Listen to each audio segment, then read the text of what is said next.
L'àmbit 3 es caracteritza per la contemporaneïtat de la secció de música. Entre els anys 1934 i 1939 es podria dir que va anar definida a un tempo de vivatge. Aquest tercer àmbit està marcat per la figura del compositor i també deixeble de Felip Pedrell, Robert Gerhard, i la seva contribució, conjuntament amb Higini Anglès, a les edicions musicològiques i a la celebració, l'any 1936, del Congrés de la Societat Internacional de Musicologia i del Festival de la Societat Internacional de Música Contemporània.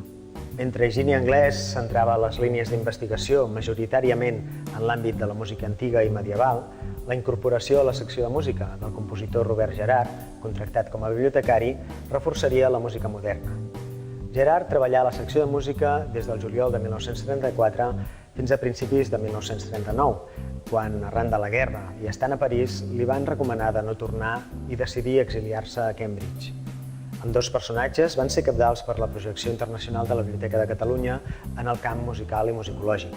Pel que fa a les publicacions d'aquest període, cal destacar l'edició de l'òpera La Mérope, de Domènec Tarradellas, revisada i transcrita per Gerhard.